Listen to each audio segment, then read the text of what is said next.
Si. Como posso usar o conhecimento dos temperamentos para lidar com conflitos no ambiente de trabalho? A Leila estava aqui comentando, né, sobre essa relação sanguíneo, colérico no campo do relacionamento amoroso, e somos também terapeutas de casal, né? Então a gente trabalha também com casal, com família, um campo, uma área também que a gente atua há um tempo, muito interessante, de extrema relevância, porque como foi dito, de casa assistente para o trabalho. Do trabalho projeta também para a casa. Nesse ambiente onde a gente precisa minimizar conflitos para manter qualidade de vida e saúde mental, eu preciso, enquanto empresa, e vou reforçar novamente a questão, né, da NR1, que agora veio com tudo e de extrema relevância. A gente percebe em clínica, né, Leila, nos atendimentos, no consultório, o quanto que 2024, eu diria que pós-pandemia,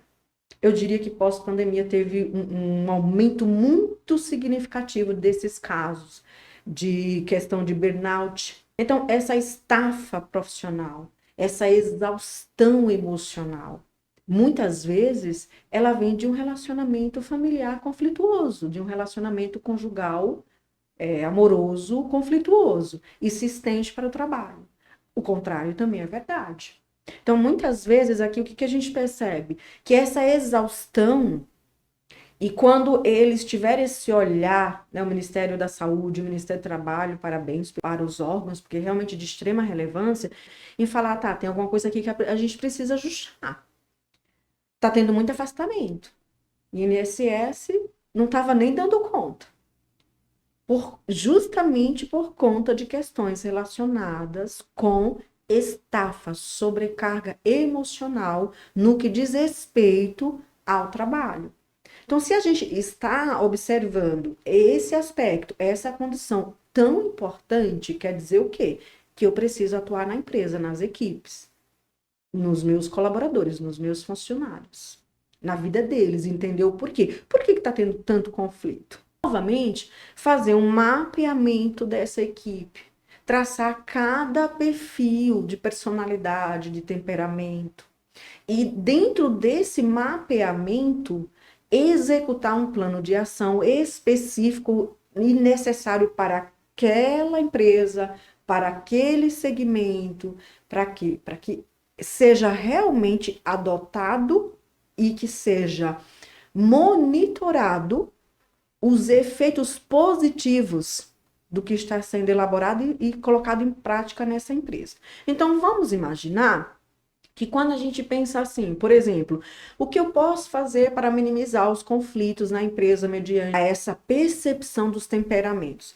Resumindo, porque eu acredito que a gente já pegou um pontinho de cada um deles aqui na empresa, o colérico vai precisar treinar o seu cérebro, não só colérico, todos eles. Mas vamos pensar nesse campo de manejo, de gerenciamento de conflitos na vida ocupacional.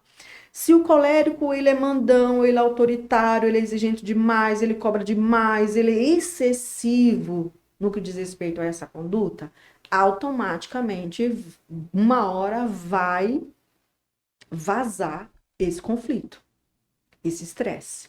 Muita adrenalina, muito cortisol na corrente sanguínea, porque as pessoas estão ali desesperadas para tentar manejar esse conflito e não tem como fugir disso, vai ter uma equipe adoecida.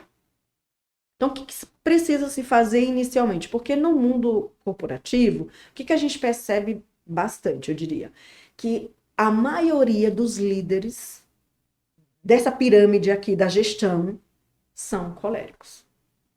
Tem esse perfil dominante de liderança. Então, se eu percebo que nessa equipe está tendo muito conflito, eu preciso fazer um mapeamento para entender de onde vem e por que está tendo tanto conflito, afastamento, entrega de atestado, absenteísmo, as pessoas chegando com CID pautado na exaustão emocional, no burnout.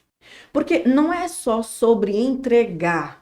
Tudo bem que é mercado capitalista, a gente sabe que faz parte. Se não tiver entrega, também não tem resultado, em especial financeiramente. A receita não vai bater, como é que eu vou pagar depois os colaboradores? Então, sim, tem que ter entrega. Mas não precisa ter entrega à base de comportamentos tóxicos, abusivos, cobranças demais, monitoramentos excessivos, não dá autonomia para o funcionário, liberdade para ele produzir, para ele atuar dentro da empresa, ficar com, né, esses meios aqui de manipulação com relação às entregas. Então, tudo isso cabe dentro da NR1, que está sendo atualizada nesse aspecto, e dentro do que diz respeito aos temperamentos, penso que um dos principais hoje, na nossa percepção de análise, é a questão da sobrecarga, dos abusos, dos excessos de comportamentos tóxicos por parte de liderança. Então, se a gente for pensar nesse aspecto, quem se encaixa mais aqui é o colérico. No entanto, todavia, contudo, não são todos que agem assim. Se a gente pensa, por exemplo, se o colérico ele tem essa visão de produzir, de entregar para a empresa, ele pode passar essa informação, ele pode cumprir com o seu papel, mas ele também pode ser mais assertivo. Ele também pode ter comportamentos mais suaves, ele pode desenvolver um pouco mais a paciência, ele pode desenvolver um pouco mais essa questão da comunicação, não ter tanto essa comunicação agressiva. Inclusive, eu tive uma cliente que ela falava assim na terapia: quando a minha chefe chegava dentro da minha sala, meu coração... O que acontecia ali? Uma descarga grande de adrenalina e cortisol, medo, pânico. Isso em excesso, com muita frequência, qual o organismo que vai aguentar? Não vai, ele está em constante alerta. Ele programou o cérebro dele para ser atacado a qualquer momento por um leão feroz que vai me matar, mas é só o chefe, que é autoritário demais. Então, aqui dentro desse gerenciamento, com relação aos conflitos, o sanguíneo. Então, o sanguíneo precisa ser mais focado.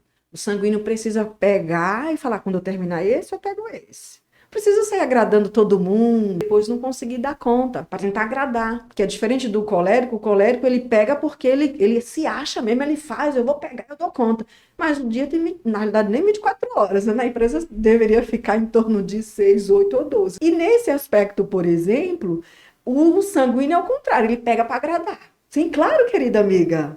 Sim, estou à disposição, conta comigo. E ele vai pegando, porque quando ele vê, aí chega lá o líder: e aí, então, fulano? Nossa, esqueci. Parei para tomar um café na copa, era para ficar 15 minutos, fiquei 40, conversando. Então, ele também precisa entender que isso gera conflitos na equipe.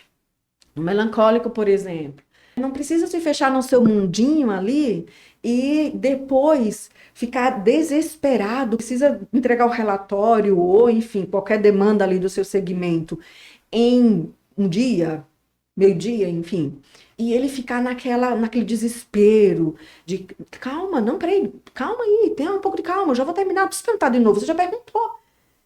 Então, ele se concentre no que ele é bom, naquilo que ele faz, termina, não precisa revisar 1000 vezes, tenha segurança naquilo que ele fez e entrega. Se tiver alguma correção, faz a correção de boa, tá tudo bem.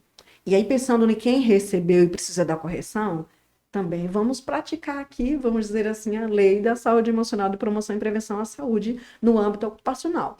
E o fleumático também se disponibilizar mais, de repente poder ajudar mais um pouco. Ele é mais um pouco lento também, tanto fisicamente como cognitivamente. Ele precisa um pouco também desse tempo para analisar. Fisicamente também, ele é mais lento. Então vai pegar um café na copa, é aquele passinho lento na empresa, sabe? Que você fala: nossa, fulano tá passando ali no corredor. Porque só pela pisada leve, tranquila, dá para perceber que talvez tenha ali um fleumático passando por aquele ambiente da empresa. Então, que ele também se perceba, porque tudo isso, dependendo de como for gerenciado entre eles e os temperamentos, pode gerar conflito. Então, dá sim para se ajustar, a equipe ter bastante treinamento de desenvolvimento pessoal, para entender como funciona melhor, o que eu posso aprimorar com essa minha conduta, o que é possível fazer para ajustar. Faça terapia se for necessário, agrega bastante no autoconhecimento, as técnicas para treinar ali a exposição com relação a alguns comportamentos que são importantes serem adotados, de repente treinar também algumas técnicas de aproximação sucessiva para desenvolver um hábito que de repente esse hábito tem muita dificuldade de realizá-lo, ajustar, ter uma equipe com qualidade, todos envolvidos nesse processo também ter os seus benefícios, suas trocas positivas.